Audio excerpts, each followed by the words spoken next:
And then in a moment, I'm going to share a screen and a text that we'll work through.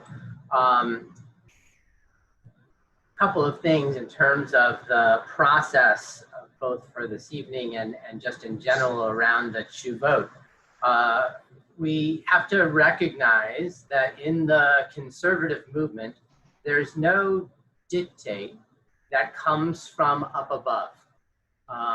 The text that I'm going to be showing you, coming from what's called the CJLS, the Committee on Jewish Law and Standards, is a body that gives, that produces tshuvot. Tshuva is an answer to religious questions that are posed to the body, and but they're really as guidance for local rabbis to be able to make decisions for their own communities. A local rabbi is called by really an Aramaic word, the Mara Da'atra, the master of the land.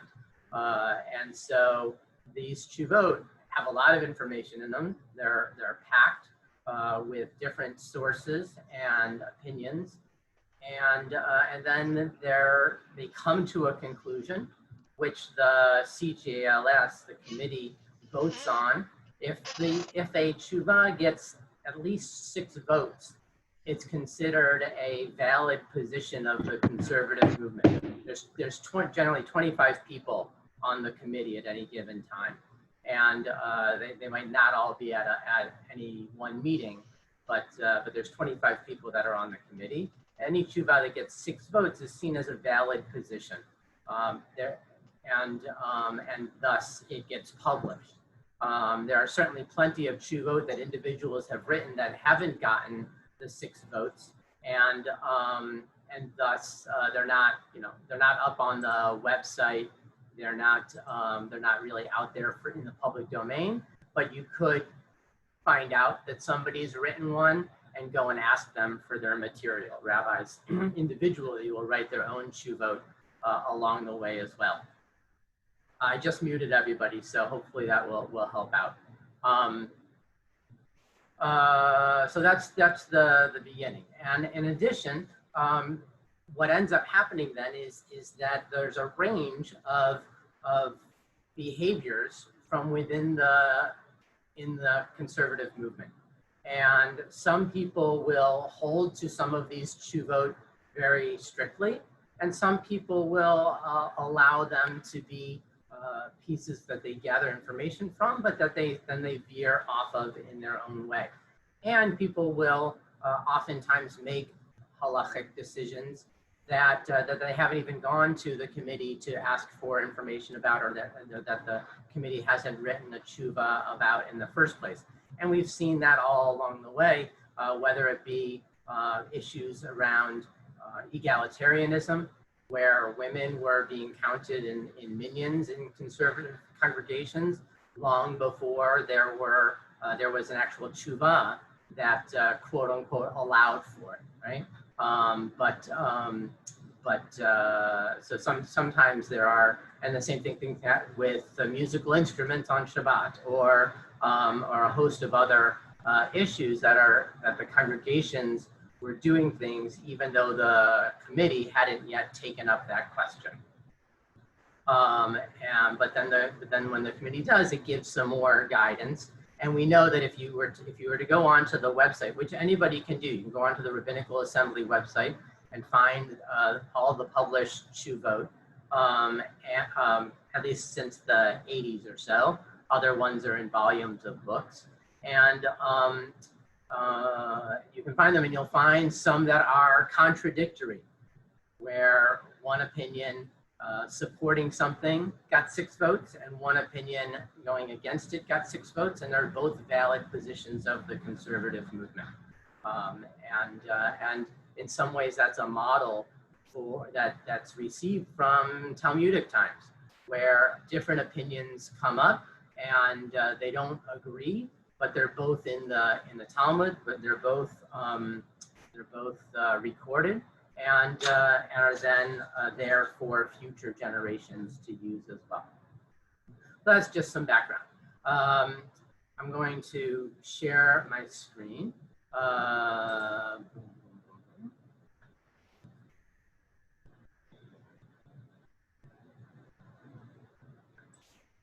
I've made the font on this really large, so hopefully people will be able to see it, which means it takes up about 40 some odd pages of paper. But can you give a nod if you're able to see this pretty well?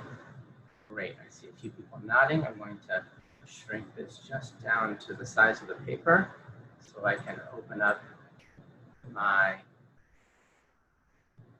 people again, and I'm going to, one more thing, sorry about this. I'm going to open up the, oh, that was not supposed to happen, wrong button. Let's try that again. I need to open up the chat so that if you have questions as we're going along or comments, please feel free to put it in the chat. I will try to keep an eye out on the chat and be able to answer things possibly as we go along, or we'll grab questions near the end. So when the coronavirus started and congregations were starting to go to not to have in-person services, very early on there was this guideline that came out of remote minyanim in a time of COVID, and that's what we're going to spend a bunch of time on. Then after that, a little bit after, a tshuva that had already been in the works, but got fast-tracked on the use of Zoom and other technology like that for streaming services, came to the committee so that they could vote on it. And Rabbi Heller, who wrote that, is pretty clear that this is a tshuva, that was a tshuva really for this time, and can see that there will be an evolution over time in terms of using the technology, especially as technology changes. But this first one here, CJLS guidance for remote minyanim at a time of COVID, was the initial statement that came out and gives a lot of background. And I've highlighted certain areas, and that's what I'll focus mostly on, skimming through some of the other material. So the first thing that they put out there was that the CJLS position of Rabbi Avram Reisner permits remote participants to join on weekdays through electronic means to a minyan. Gathering in person remains the standard practice. So his tshuva, and I don't have the year here, of a number of years back, put out the position that you can have a minyan in one place and other people can link into it. And at that time, the technology was, if it was maybe even just on the telephone, or that they would be able to see the minyan, but the minyan wouldn't be able to see them. There wasn't the two-way streaming as we have today. And so a lot of people see what we've got today as different technology than Rabbi Reisner had. And so maybe the answers are slightly different. But what he suggested was that you have to have 10 in a room to make a minyan. And then after that, people can add on. You can't have 1 in a room or 8 in a room, and then people from the outside adding on to it to make the minyan. And so this first statement is just confirming that basis from the start. However, we then get into a question of, are we in a crisis situation? Are we in what's called a she'at hadachak, a time of crisis, a time of stress? And in times of stress, there were additional leeways given, not to completely set aside halacha, not to say, well, we're never going to follow this again, but saying at this time we're going to do stuff that we would typically not do, and then come back to it later on. So this I found something in the actual streaming tshuva that talks about this idea of she'at hadachak, that Jewish law contemplates the category of she'at hadachak, a pressured time of truly unusual circumstances, In such a situation, the law is not abrogated, but where one may rely on a minority views that would normally not be applied or take unusual steps to preserve human dignity in the absence of a tenable alternative. Right? So it's an unusual situation, and you can do some things that are not the norm. And from the Ramah on the Shulchan Aruch of Joseph Caro, and the Ramah is Yosef Isserles, he says, even though our established practice is not like this opinion, we can rely on it in a pressing situation for the additional reason that human dignity is important. So he was saying that in the case that he was looking at, that human dignity might be some reason to step aside from the halacha. And I would also say, and we'll look a little bit more at this, that the issue of pikuach nefesh, of saving a life, is also a reason to step aside from the halacha. So the guidelines continue going back. The things that are in the box are from outside sources. Individuals are obligated to pray. That's sort of a given. But no one's really obligated to pray in a minyan. You can pray on your own all the time. But we want, so many of our congregations are built around the idea of coming together for prayer, whether it's Shabbat or whether it's weekdays. Congregations may establish a link to communal prayer without a minyan gathering in person and omit the recitation of Devarim Shebiktusha. Those are things that you don't say if there isn't a minyan. If you're davening on your own at home, you don't say Baruch Hu, you don't say the Kedusha, you don't say any of the Kaddishes.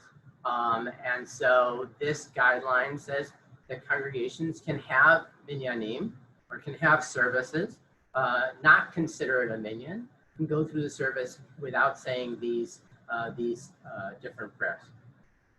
And then they give some examples. You can have the reader doing the Amidah aloud, like we do, skipping the Kedusha, and that way encouraging congregational singing. But they do say here that Kaddish Yatom has a special resonance. There's recognition that Kaddish Yatom is a little bit different in the minds of most people. Many, many people, especially those who come to shul to say Kaddish, that if you don't say Baruch Hu, they're not going to get so upset, right? If you don't say Kedusha, they're going to be fine with that, right? But you don't say Kaddish Yatom, you don't say the mourner's Kaddish, that's really going to stand out for people as something that they would really miss.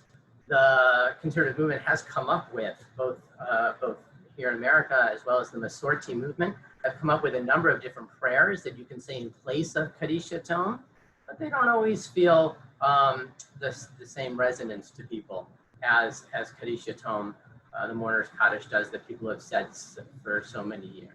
And so some congregations, like TI, have decided not to say Baruch Hu, Kedusha, and other items that you need a minyan for. Reading Torah is another one, but do say the Kaddish.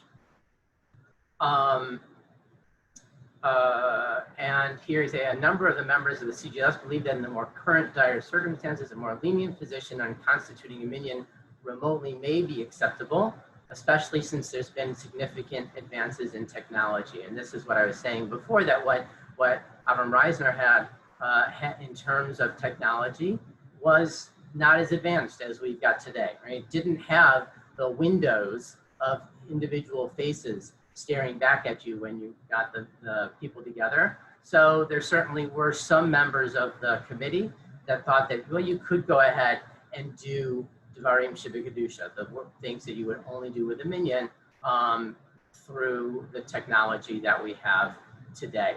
And this is the text that's used in some ways to support that one who's standing behind the synagogue with a window between the person and the congregation, even if it's several stories up and less than 4 cubits wide, and who shows his face to them, may combine with them to form a minyan of 10. So if when we're inside and the window's open and we've got 9 people and you've got a 10th person standing outside in the window, you could count that person in. So here we have windows of faces on Zoom, and this is one understanding that some of the rabbis on the committee have said that we can count this as a minyan. But again, different congregations are going to come to different opinions and different decisions on it. And whether you consider it a minyan or don't consider it a minyan, maybe you also fall back on the idea of it being an emergency situation, and that we can recite Dvarim Shebekdusha even if we don't have a minyan during this specific time. But then maybe in the future we would go back to requiring a minyan in one place. And that fluidity, right? That ability to say, this is for now, but in another circumstance we would do something different, is in some ways very appropriate for the conservative movement, where sometimes just the opposite, where times have changed over the generations, and we see that the reality today is different than it was 50 years ago, 100 years ago, 500 years ago, and thus the conservative movement allows for the evolution of halacha. Here it's a much quicker evolution, back and forth, but in other circumstances it's more on a continual basis. Just quickly, the requirement for a minyan for Kaddish is not mentioned in the list of Devarim Shebekdusha in the Mishnah Megillah 4.3. There's a number of other things that are mentioned. I've got that Mishnah here just quickly. It does mention a blessing for mourners, but that's really the blessing of Hamakom Yinachem Etchem B'tok Sha'ar Avleitim Yerushalayim. May God grant you comfort among all the mourners of Zion and Jerusalem. The language of Kaddish doesn't come up until a couple, 400 or 500 years after the Talmud is written. So in this time, it's not talking specifically about Kaddish, and so maybe there's some other leeway for saying Kaddish because it doesn't fall into the same category as Devarim Shebekdusha as well.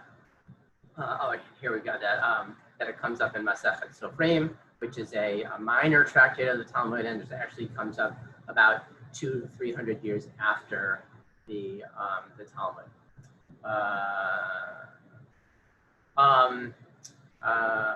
Okay. Then I'm going to skip this part. Great. So now we get the question about Shabbat. Right? So near the end of this tshuva, they say, or this position, it's not, I don't know that it was necessarily considered a tshuva. It was written, fairly quickly as we began the situation of coronavirus. But near the end, they say, importantly, the permission to constitute a minyan remotely is still subject to concerns as to how this might be accomplished on Shabbat. And that's where we then get to the tshuva of Rabbi Heller to look at how can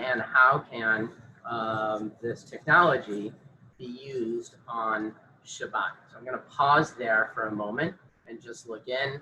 A couple of comments. If tshuvot aren't positive, then what are they? Really, really, really recommended guides based on 6 or more people's opinions on Jewish law. So it's not, it's to be the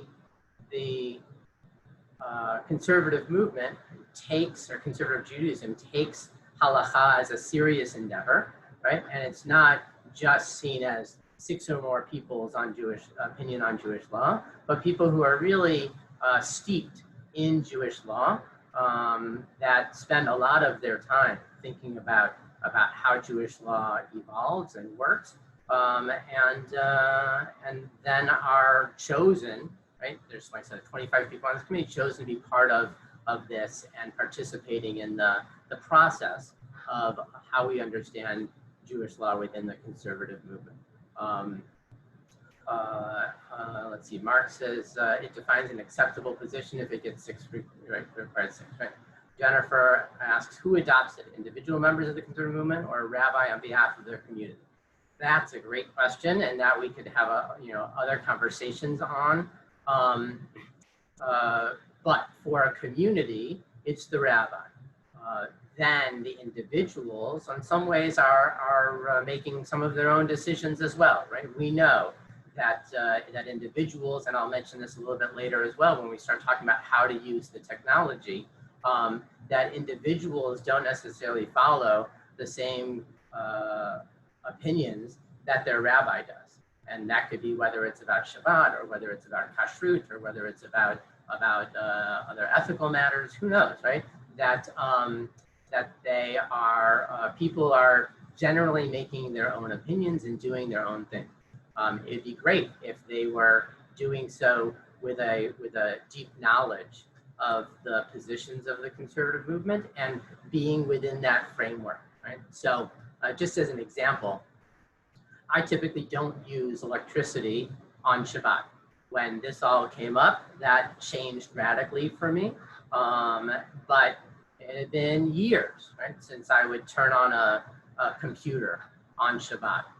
It's only I can number up to 2 times in the last 30 to 40 years of my life that I've been in a car on Shabbat. And they stand out because of how significant those moments were for me.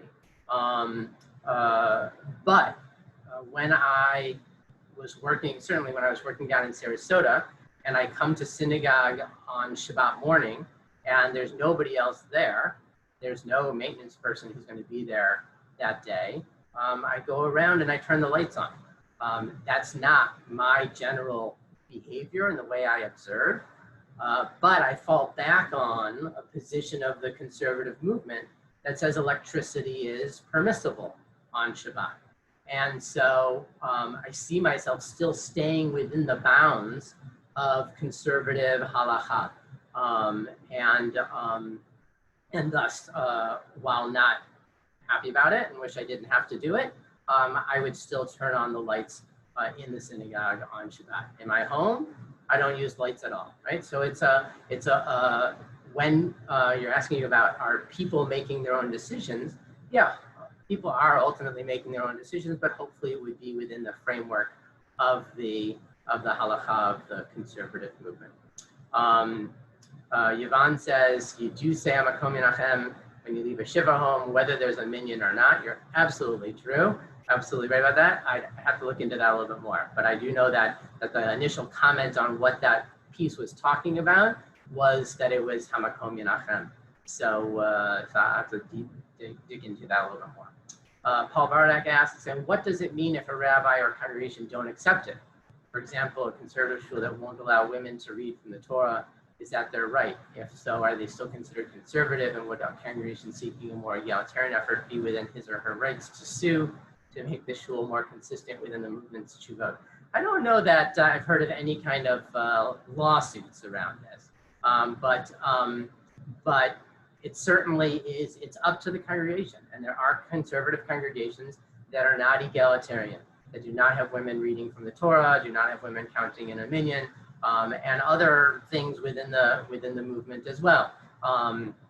But I've never heard of a lawsuit. That would be interesting to see. And Mark Birch, I guess answering this, it depends what the tshuva deals with. Some deal with personal practice, so it would be adopted by individual. If it deals with a beit din, then by them. Yes, certainly, right? There's certain tshuvot that are much more focused on individuals and their own practice than on congregational life. So great, thank you all for those questions and comments. Now we get into some of the things in the tshuva from Rabbi Heller. He first starts off recognizing that a lot of congregations had already been streaming before 2020, before the COVID pandemic. And they already had different technologies that were being used.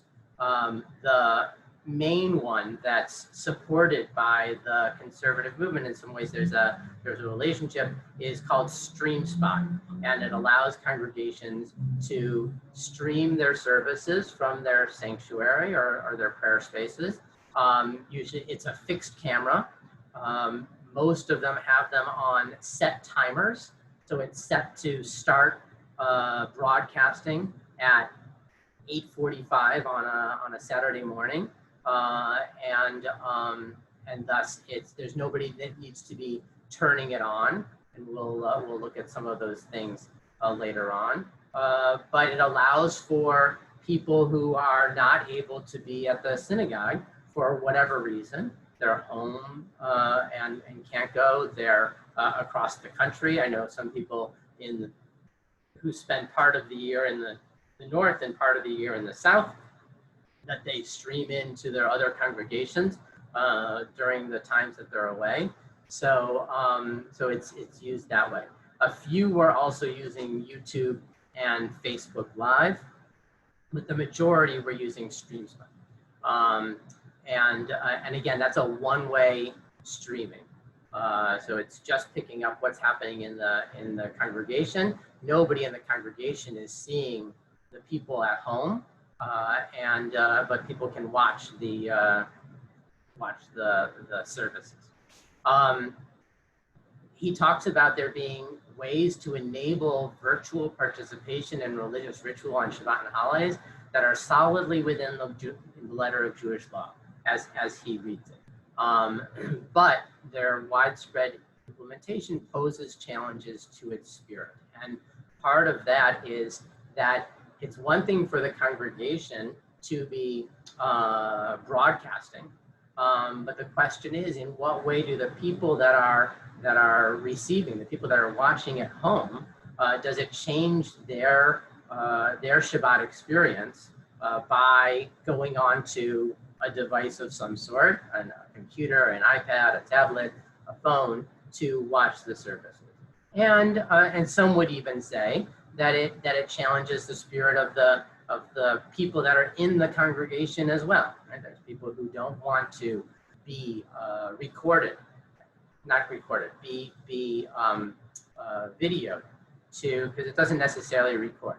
Do not want to be videoed and broadcast on Shabbat as well. So there's things where it does pose the spirit of Shabbat, and I know certainly, blanking on his name, one of the rabbis at JTS, blanking on his name, sorry, where he very openly said and I don't know where he stands right now, but at the beginning of the Danny Nevins said at the beginning of the pandemic that that Shabbat is not the same if he's going to use a screen.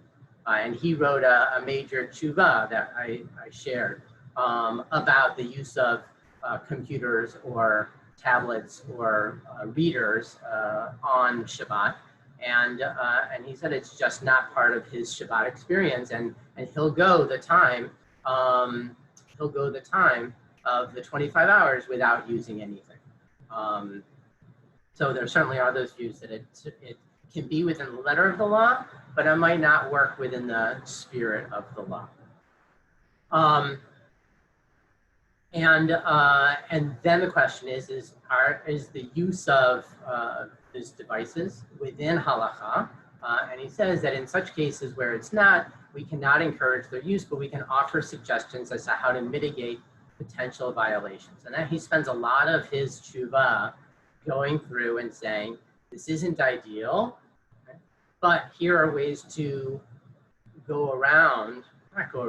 to work through the system to be able to mitigate what violations you're doing, and specifically around whether it's a biblical prohibition or a rabbinic prohibition, and that there being more leeway to transgress a rabbinic prohibition than a biblical one.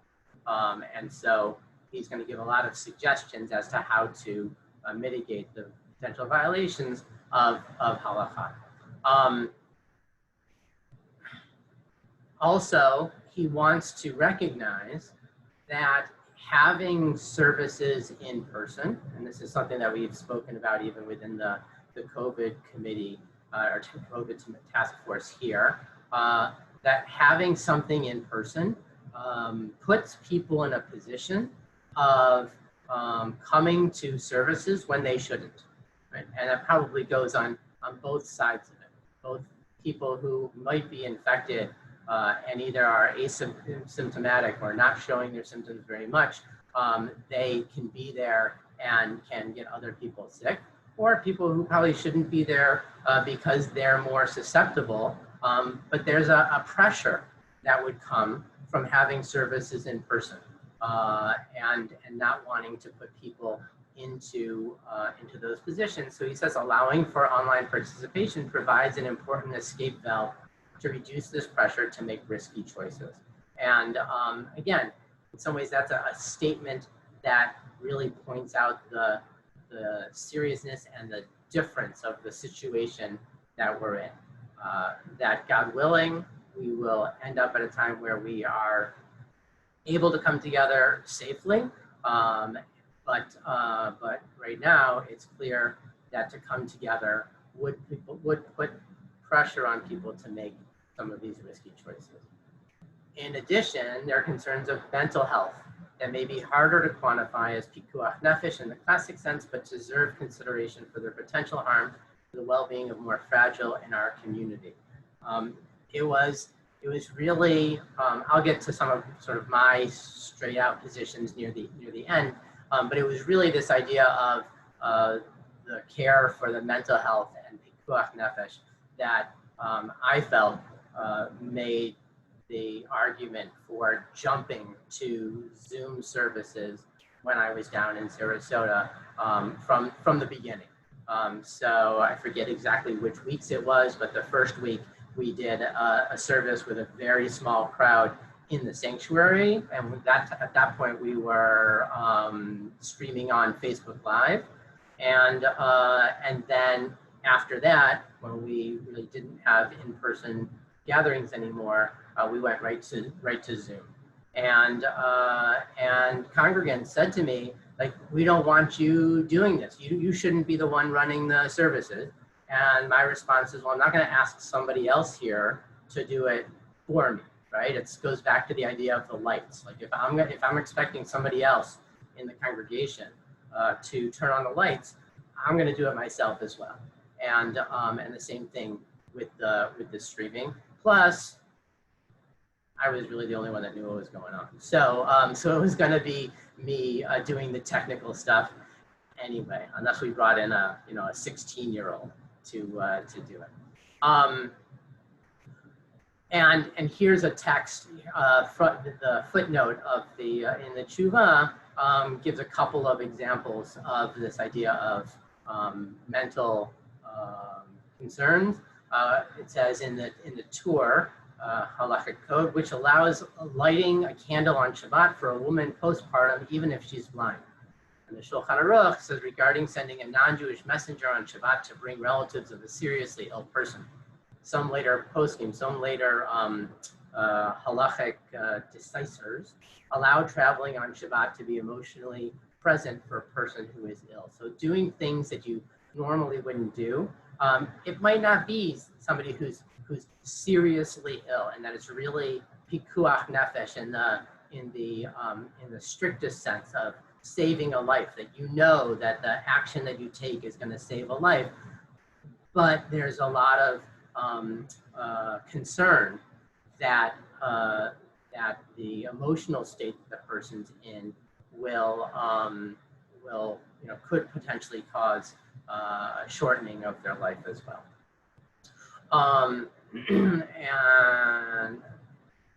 Here's another one. Similarly, this is another opinion about it. If one sees that a door is locked before a child and the child is scared and crying, he breaks the door and takes the child out. And one who is vigilant and acts quickly is praiseworthy, and one need not seek permission from a court, although he intends to break it into boards to be used later.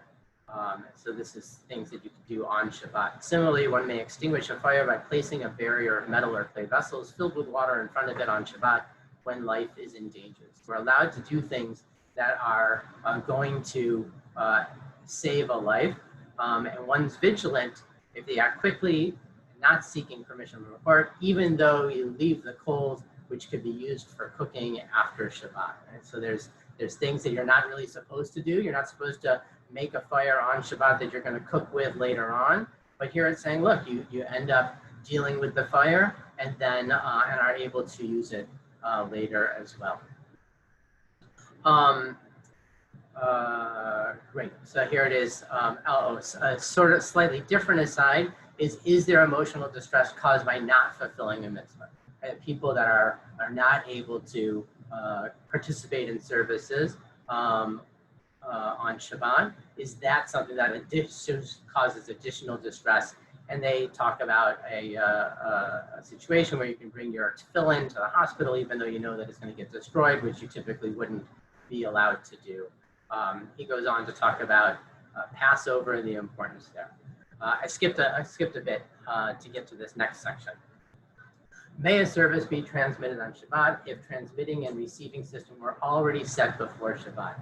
This is partially what we are, what I've moved to here, where we open up the Zoom link before Shabbat, and whoever wants to can connect to it and keep it alive all through Shabbat, or at least 24 hours, which is how Zoom works in its present configuration.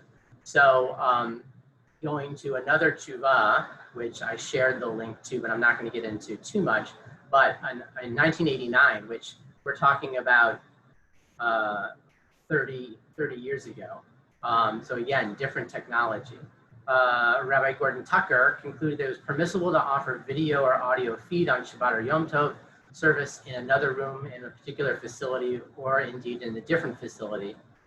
So you'd be able to transmit from one place to another if no permanent tape is made in the process, so no recording it, no equipment, the equipment is set up before Shabbat or Yom Tov and turned on or placed on a timer, and the equipment is either inaccessible to adjustment or repair, or it's placed in the skilled hands of a non-Jew, and there is no noticeable distortion in the visual or sound components of the system. So this is what he laid out, and this was approved as in a tshuva over 30 years ago now, but allowing for the use of streamed services to another location. As of 2020, many one-way digital streaming systems can be set up to operate for 24 hours or more without human intervention, or to begin streaming automatically at a particular time. So that's certainly saying that we've got StreamSpot and others where you can set this up ahead of time and it can work that way. And I think that in Rabbi Heller's position, that is the ideal.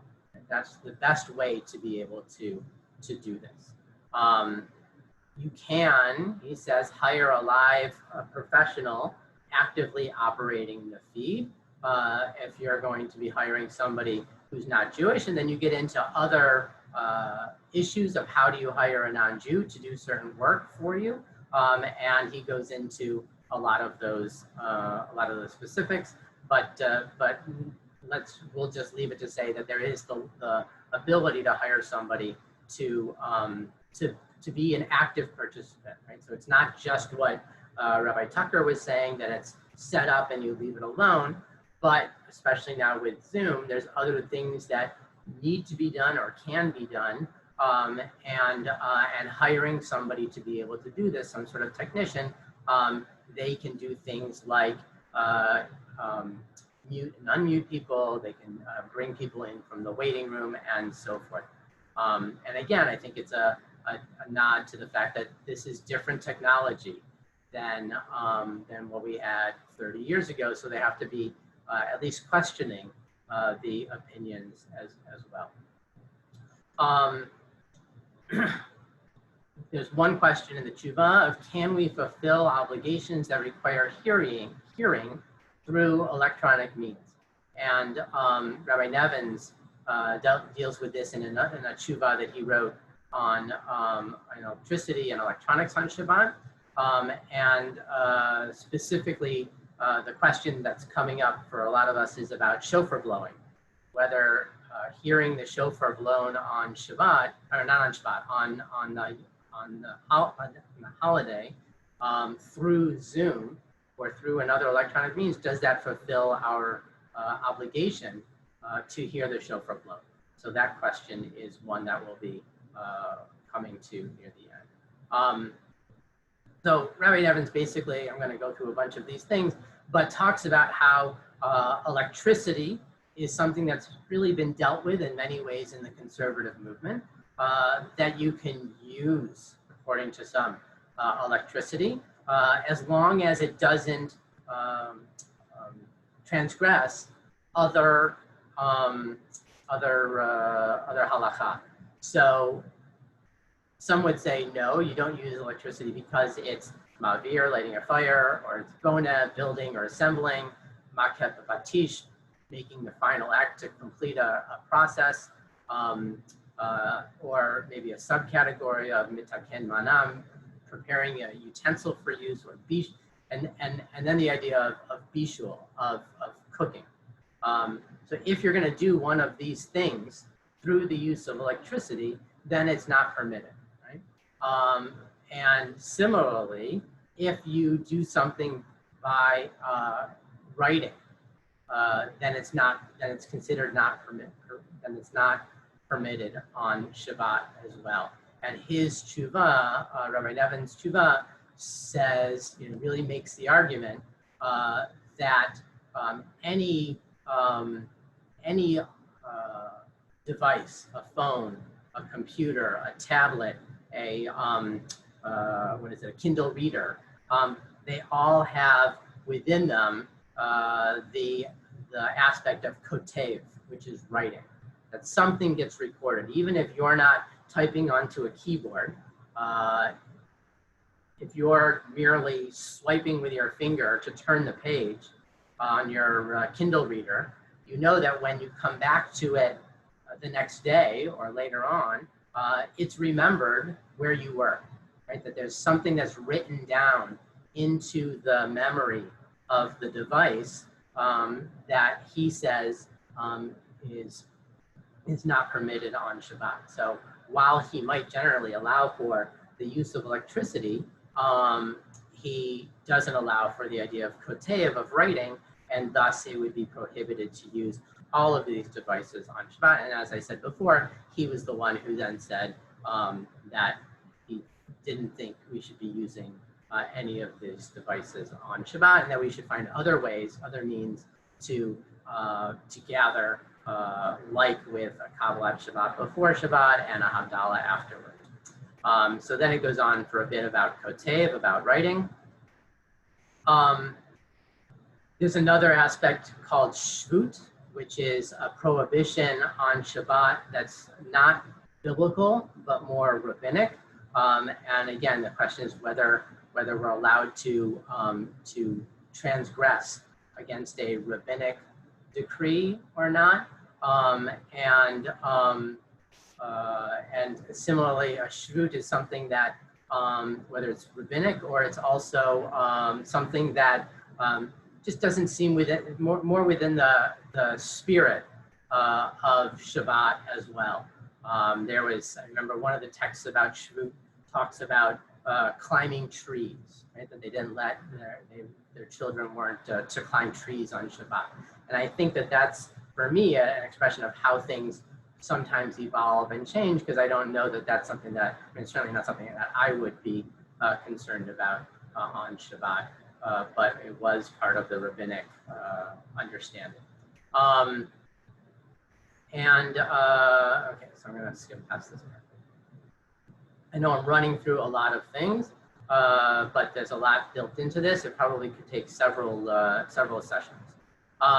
Now we get back to the question of pikuach nefesh, where a person is truly at risk of death, that one may violate even a biblical commandment, and the idea of sha'at hadachak, pressing or unusual circumstances, where we're not really sure if it's up to the real definition of pikuach nefesh, but it certainly is an extreme situation, that we can maybe be willing, this Rabbi Heller is saying, to rely on some loopholes to skirt prohibitions that are only shvut or d'Rabbanan. So he sees a distinction that something that is biblical, like writing, we wouldn't be able to transgress, but other things we could go against. One of the questions that he talks about is muting and unmuting the microphones, whether that is something that would be really permitted or not. I see just caught it in the corner of my eye is the question of chatting, right? And he would say that chatting, that using the chat function is not is not permissible on Shabbat, and he goes so far to say that that the host, right, that the congregation who's broadcasting should disable the chat function as part of this, as part of his position about it. Spotlighting, right, which we use.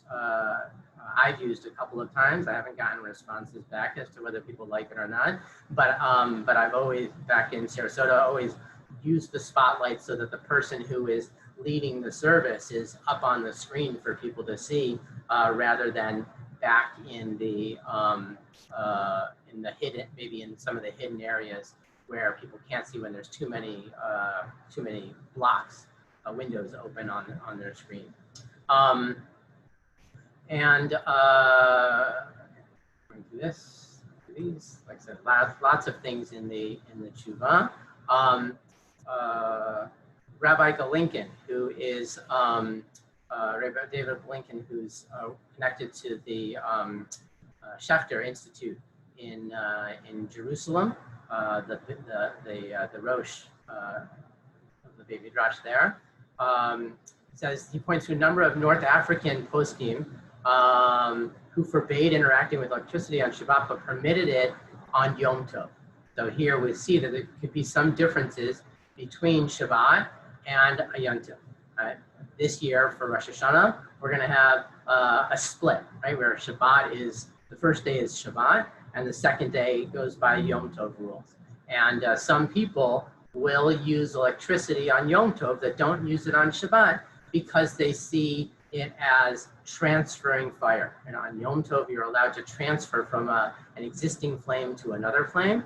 And so there are some who allow for that. So there can be some differences on Yom Tov when we come to these questions. So coming back to the different questions of the tshuva, the permissibility of viewing a stream which has been left on or activated automatically.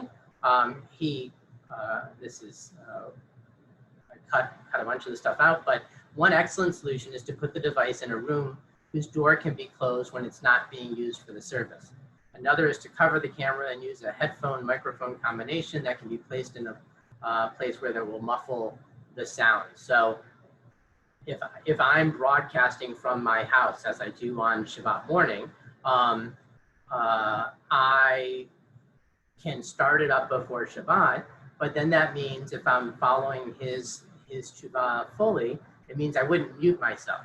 But that means that if I'm in that room or even in the next room and yelling at my kids, everybody else is going to hear it because they haven't muted themselves, and I mean, they haven't turned off their sound, and I haven't muted myself, and so everything that's going on in my house is going to be able to be heard. And so he's coming up with some ways that you can possibly take the microphone, put it under some pillows, and muffle it. Similarly, if you've got it on in your house, you could close the door, walk out the room, and not hear what's going on in my home. So these are ways to start it up before Shabbat, keep it going, but not hearing everything that's going on in one place or the other. He also talks about the issue of tempting somebody else to violate Shabbat or Yom Tov. And here's one of the questions that a congregation needs to face and think about is, if I'm streaming or I'm broadcasting on Zoom, I might know what I'm supposed to do.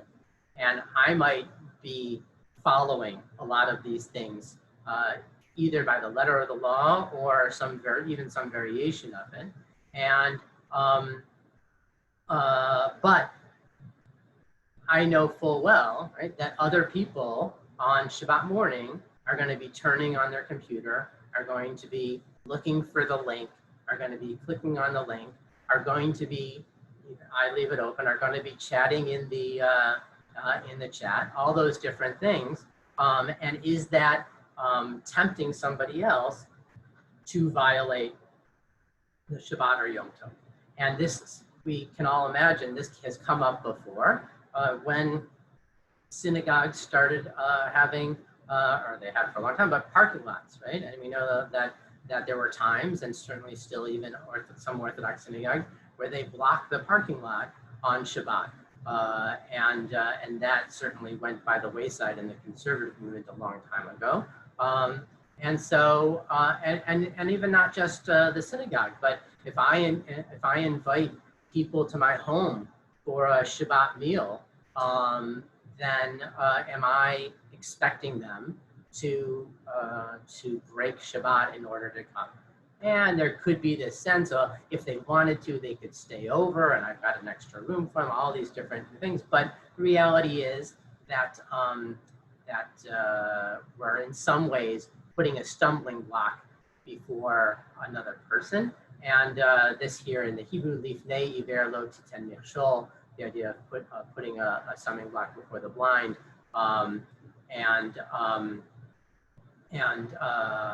He quotes from Rabbi Moshe Sternbach that it seems that the basis of the prohibition of an obstacle before the blind is its similarity to the case of a blind person who is caused to stumble. However, if the host's intention is only for his guest's benefit, he cannot be considered as placing an obstacle. Just as a surgeon is not guilty of stabbing his patient, here too there is no malevolent intention or any desire to provide harmful advice. The host's sole intention is to educate his guests and to bring them closer to the truth. When another Jew violates the Sabbath as a result of this, it's not the host but the guest who causes harm to himself, and therefore the prohibition of an obstacle before the blind does not apply. Because he did not order them to drive, but rather informed them that their driving on Shabbat pained him, the host is absolved of any further liability to prevent his guests from public Sabbath violations. So it's been, it's not a trivial matter, but it's one that has been considered both in this tshuva and in the past as well. In his tshuva, he also speaks about the impact on the community and the impact on the community of using electronics and the impact of not using it. Certainly this idea of sha'at ha'dachak, of being in this stressful time. Question about, will streaming services harm attendance or connection at synagogues and local prayer communities? Right? Will having Stream Spot, even when we're not in a time of COVID, decrease synagogue attendance? Because somebody says, I can just stay home in my pajamas, right? I don't need to go to synagogue. My understanding is from many of the congregations that have gone to streaming before the pandemic, they never found that to be an issue. And I think looking at number C is an important piece, that there's a sense of community. The sense of community that you get by being in person and having this opportunity to stream does not fulfill that for people. And I even know, and hearing from people, that the concern that we would go to only streaming and not Zooming, because even that is seen as a difference in terms of the feeling of community that is engendered by just having one person on the screen that everybody's watching at home versus having everybody's faces here. And lastly, he talks about the impact on Shabbat and people's Shabbat observances as well. So those were all things that he's considered. So I want to get into some of my conclusions around the use of the computers for Zoom. And then I know there's a bunch of things in the chat already, and maybe we'll open it up for some questions, direct questions as well.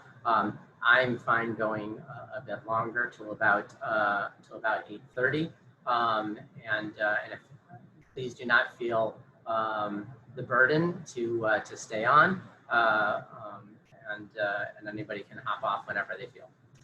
So as I mentioned earlier, I really think that the idea of Shabbat HaDachak and Pikuach Nefesh are really ruling the day for me around the use of Zoom. I can't remember the last time I had turned on a computer on Shabbat, that I had used the internet in any way on Shabbat. And I find that to be a beautiful way to observe Shabbat, and really how I can go 24, 25 hours without that getting in the way, right, of my thoughts, of my, that whatever's on my desk when I leave on Friday afternoon, it's just sort of gone to me. It's not even in my consciousness anymore. And I think that takes a while to,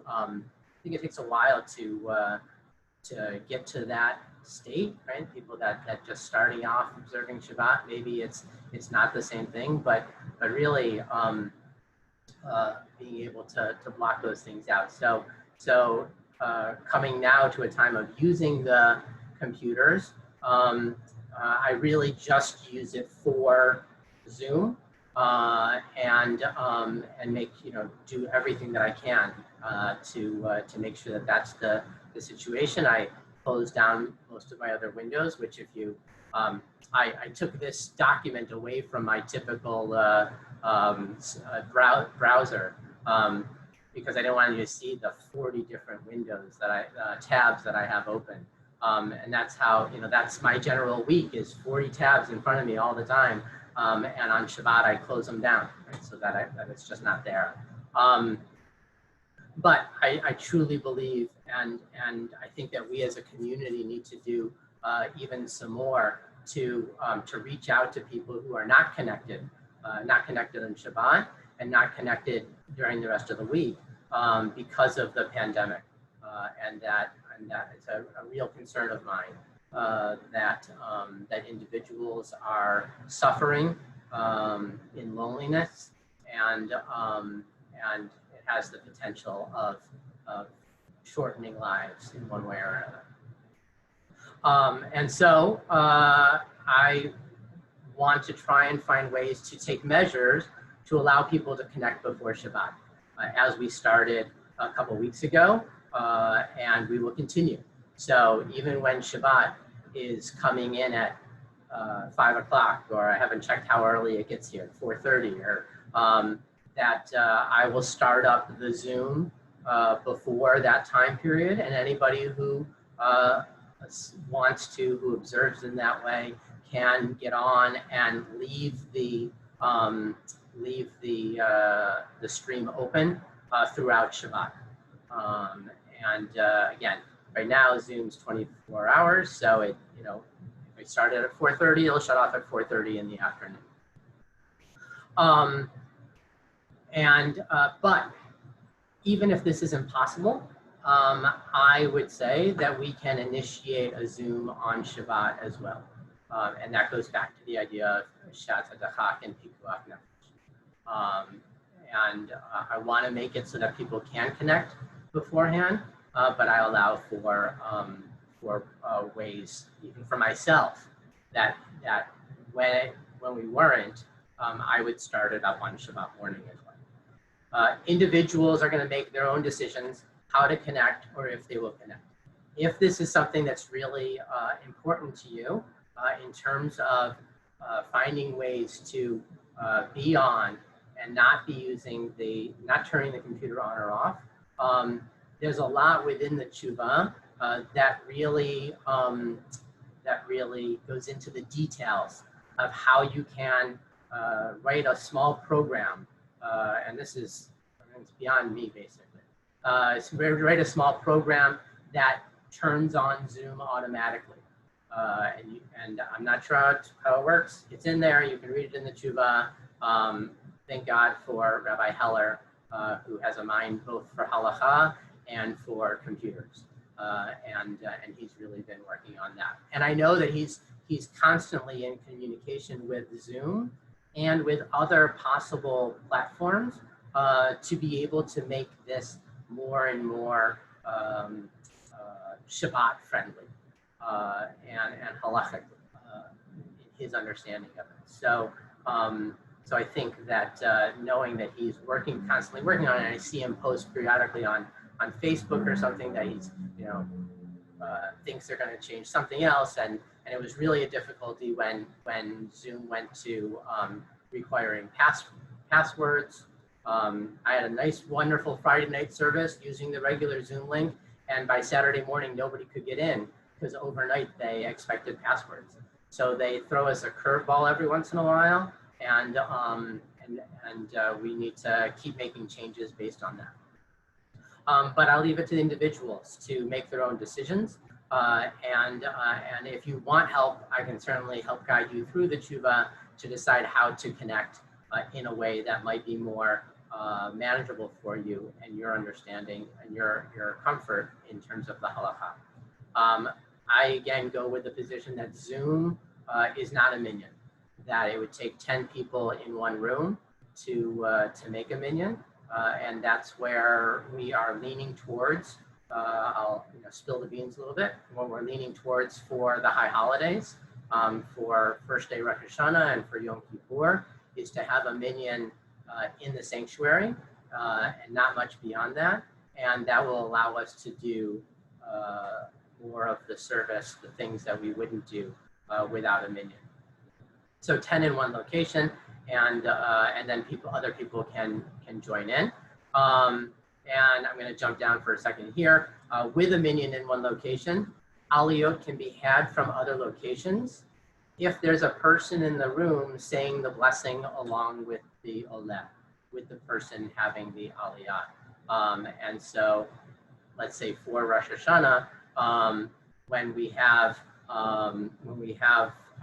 people all in the sanctuary reading Torah, we would be able to give out honors, aliyot, to other people.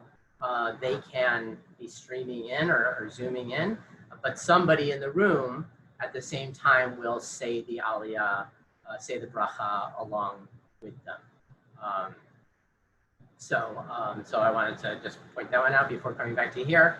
My preference is to, in saying Kaddish, is to omit the congregant response of Yehei Shmei Rabbah, but I know that here it's been done fully, and I'm not going to initiate a ceasing of that here because it's been what's the standard. But I typically pause and don't say Yehei Shmei. That's my understanding that was the key essence of the Kaddish, and for me it's also just it's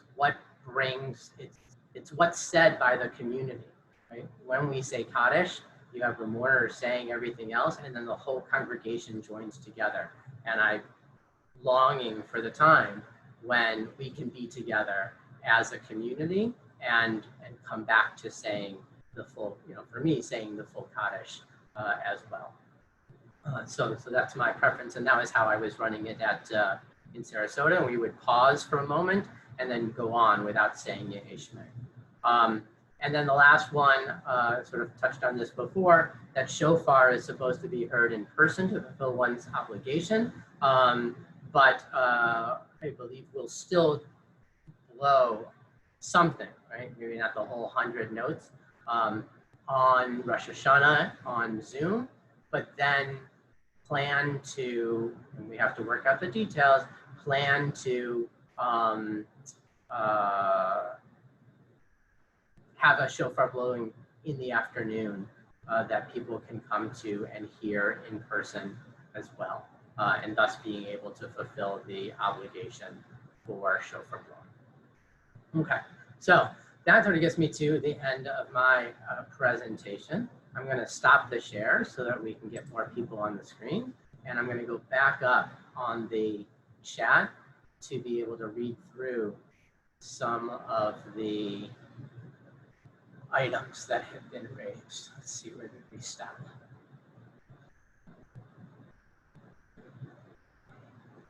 You guys have been prolific here. Okay, Yvonne, this is going back to 7:34, almost 45 minutes ago. Anything on the internet is recording something, recording material. Yeah, so that's, I touched on that probably later on, that yes, every time you do something is recording. And that's where I think that again, going to the aspects of this being a unique and strange situation, creates an openness to be able to do it. Not that we're happy about it, but that we will be able to do it in this situation. That's going to certainly be more of a question, God willing, when the isolation and the pandemic is over, and if we're continuing to stream after that, what will will we try to do some different things so that it minimizes the recording of the service. Jennifer, I think it's Jennifer, but given the length of the pandemic, being unable to pray as a community for months on end is also against the spirit of Shabbat. And certainly a valid argument. And I think that whether it's against the spirit of Shabbat or against the spirit of in some ways really affecting individual people's spirit, I think is something that certainly takes major consideration. Paul Bardak says, in summary, aren't these tshuvot saying, during these harsh times, hopefully temporary times, one may violate established Jewish halachic practice if one's motives are to advance Judaism? During wartime, Jews may routinely eat non-kosher food to survive. Once the war ends, of course, the routine halacha surrounding kosher food would again prevail. Yes, that's a pretty good articulation of it. As I just said momentarily ago, though, the question will be, in what way do we continue or the Zooming services even after the pandemic? And that's a question that'll be open for conversation then. Regarding the waiting room on Zoom, since we can use electricity on Shabbat, why is clicking to let someone in from the waiting room a problem? I think that's not necessarily any more of a problem than somebody starting up their own computer and using it. But what he's saying is if the synagogue has it started and it's running it without doing anything to it, it is preferable to clicking and bringing somebody in from the waiting room. And I think it goes back to the idea that anything that happens is written, is recorded in some way. I thought Shvut was not a prohibition, but a positive command to rest. No, a lot of the stuff around Shvut is things that you're not supposed to be doing on Shabbat. And again, you can really get into, I think Rabbi Nevins goes deep into what some of the things around Shvut in his tshuva, and it also comes up in Shuvot around musical instruments, and is if somebody knocking on the door was considered a shvut because it disturbs the peace basically of Shabbat, and so is that connected in some way to musical instruments, and that was part of some of those Shuvot. So Myrna asks, is it okay to use chat on Shabbat? I think probably after she asked it, I did mention that technically in his tshuva, he would say, no, it's not okay. But again, like I know, and people that are Shabbat morning regulars already seen where I've actually encouraged people that if they have the name of somebody that they are saying a mishaberach for, that they can put the person's name in the chat. And I think that that's something that strengthens people's resolve, that strengthens the neshama, the soul, during this difficult time. Wouldn't the person leading the service automatically show up in speaker view? Yeah, I find sometimes yes, sometimes no. But if you want to, if you have it on speaker view, then they'll show up on some level. But if you have it in gallery view, they could be someplace else, right? Especially if you've got an iPad and it's only got like 4 windows on it, you won't necessarily see it. And so having the person spotlighted allows, has them front and center all the time. Yvonne says, Rabbi Lincoln spoke here at TI. That's beautiful. I learned from him in Jerusalem. If Zoom only lasts 24 hours, it won't work on second day of Yom Tov. It certainly is an issue, right? And then in some ways, that's the latter piece of what I shared, is that even with the ideal being setting it up before Shabbat, I'm open to turning it on Shabbat and on Yom Tov in order to have those additional services. So we will have broadcasts and Zooms on second day of Rosh Hashanah. Jason says, don't build one. I think that was about a parking lot. You can build one as long as you don't pave paradise. Thank you, Stan. Thank you, Dinesh. It's off. Stan says, really interesting, important stuff. One side benefit of Zooming is that so many of us can learn together than realistic happens. Yes, right? This is wonderful. I don't know how many people would have come if I had this in the synagogue at 7 o'clock on a Monday evening. But it's wonderful having everybody together, and I hope you're enjoying this as much as I am. Through Zoom, I've gotten to know members of TI that I had known before. It took me a while to overcome apprehension of the post-shul breakout room, but I now welcome the chance. Again, I think that those breakout rooms really, and it was something I tried several times in Sarasota, and nobody ever wanted to go into them. And they were also a place that had regularly a beautiful kiddush luncheon, and even if it was just cream cheese and bagels, people would sit around for a half an hour or more after shul, but they didn't want to go into Zoom, into breakout rooms. So they just weren't as technologically advanced as this group too, I think. So, Stan agrees. I agree with Stan and Adrian. Love the breakout rooms. Can a Torah reader be in another location? No. That, according, my understanding is that Torah readers would need to be all in the same place that the minyan is. And Stan asks the same about the Shliach Tzibor, and that similarly, we would want the Shliach Tzibor in the room where the minyan's happening. When a person receives an aliyah and recites the bracha from home, there's a requirement for a second person to say it too. I don't understand that. So I mean, the requirement is to have the just as with the Shaliach Tzibor and the Torah readers, to be where the minyan is happening. This just opens up the ability for individuals that are not there to, an aliyah is, a few lines, and somebody saying it is not going to be disruptive, especially when it comes to Zoom, in the same way that it would be if you had 2 people davening, one from home and one from the synagogue, or one from where the minyan is. And so it just allows for people to have aliyot that aren't in the room there. Jennifer, I suspect that communal response is very important to those who are saying Kaddish. I understand, right? And I do think that it's meaningful, just as Kaddish itself is as I said, is particularly more meaningful than some of the other things that we don't say without a minyan. Paul, so we're meeting during the pandemic of 2020 to learn of several tshuvot that permit Zooming, Shabbat, and other services routinely based on our views of the nature of electricity, the intent of people to advance Judaism, and so on. So in 2030 or 2040, when confronted by a person with mobility issues with the question whether a conservative Jew may, after Zoom Shabbat services, go to YouTube and learn biblical Hebrew, this is very intense. As she or he would have gone in person in shul if they could go to shul, and which is part of the person's prior weekly Shabbat experience.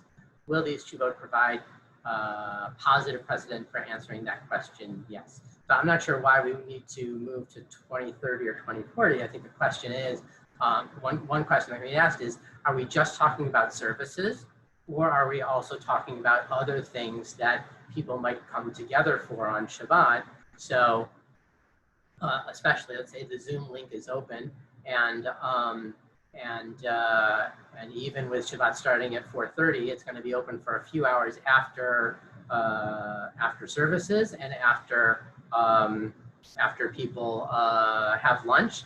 And then can we come back in to do some learning, to have, and now I'm breaking on the name of the program, the conversations, people share different topics of interest. Shalom program. Thank you, Shalem. There we go.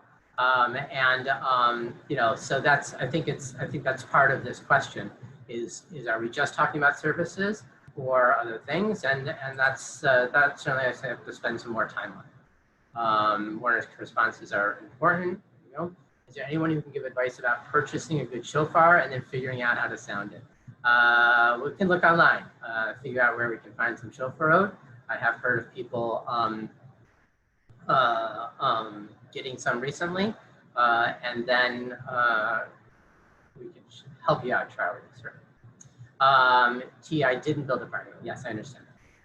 Breakout room, and now you enter them, and we don't let you leave. Yes, I get stuck in breakout rooms, which is wonderful. Is there a way to be placed into a breakout room without clicking accept? Not that I know of. I don't believe they allow that, and something you can write to Zoom to see. Getting into a breakout room on Shabbat requires pushing keyboard buttons, right? So I understand, and I know that there's people who they automatically get assigned to a breakout room, and they end up sitting in the outer room, if you will, and that's fine. And those same people are muted, and so because they won't unmute themselves, which I understand, and so there isn't much conversation happening there then. Or today, back to Paul's question: is this strong precedent? I think that's good. We've gotten to the end of the questions. Yvonne, Shalem. I'm not sure what that. Oh, that's the program. Thank you. I think this is a great question, Paul, and certainly one that is on the minds of many people. Is are we past some sort of a point where we're not gonna, you can't put the genie back in the bottle again, and I think that that'll depend on the individual congregation and the individual. Yeah, slippery slope, other way of saying it, right? I think that's certainly. I'm not a big proponent of slippery slope arguments. I think that we can make a decision, see that as the right thing, and maybe it'll lead to something different. Maybe it won't. We don't necessarily know what the future is going to bring, and so I think that this is where I'm at right now. This is where even though it's a spectrum, it's where the movement is at right now. I've certainly heard people sharing in different forums that I've been part of that take a very, if you will, strict view, following sort of more traditional halakha, not using computers. There's still conservative congregations that are not having Shabbat morning services and do everything else either before or after Shabbat.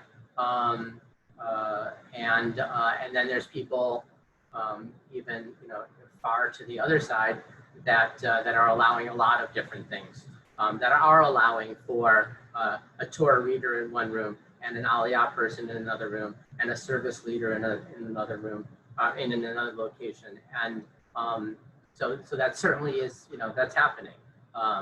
But my understanding and my view on it is to have everybody together, and that we're already doing a lot of things that allow for bringing people together through this technology. So that gives